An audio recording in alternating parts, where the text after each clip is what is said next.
Bharat Ratna award గ్రహీత భారతదేశ మాజీ ప్రధాని అటల్ బిహారీ వాజ్పేయి వర్ధంతి సందర్భంగా భారత రాష్ట్రపతి ద్రౌపది ముర్ము, ప్రధానమంత్రి నరేంద్ర మోదీ నివాళులర్పించారు. ఢిల్లీలోని సదైవ్ అటల్ సమాధి వద్ద మాజీ ప్రధానికి పుష్పాంజలి ఘటించారు.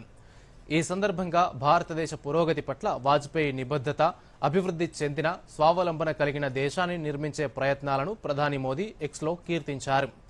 భారతదేశ సర్వతోముఖాభివృద్ధికి ఆయన అంకితభావం, సేవాస్ఫూర్తి భారతదేశాన్ని నిర్మించడంలో ప్రతి ఒక్కరిని ప్రేరేపిస్తూనే ఉన్నాయని అన్నారు.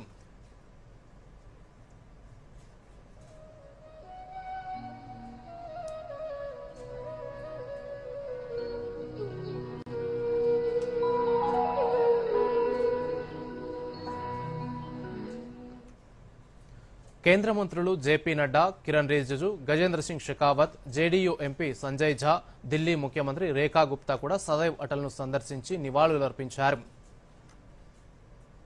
రక్షణ మంత్రి రాజ్నాథ్ సింగ్ కూడా మాజీ ప్రధానికి నివాళులర్పించారు. బలమైన, సంపన్నమైన భారతదేశాన్ని నిర్మించడానికి వాజ్పేయి జీవితాంతం చేసిన కృషిని రాజ్నాథ్ సింగ్ తన ఎక్స్ సందేశంలో గుర్తు చేసుకున్నారు. బలమైన, సంపన్నమైన భారతదేశాన్ని నిర్మించాలనే సంకల్పంతో ఆయన జీవితాంతం పనిచేశారని రాజ్నాథ్ సింగ్ కొనియాడారు. దేశం ఎల్లప్పుడూ ఆయన చేసిన అద్భుతమైన సహకారాన్ని గుర్తుంచుకుంటుందని రాజ్నాథ్ సింగ్ ఎక్స్లో పోస్ట్ చేశారు.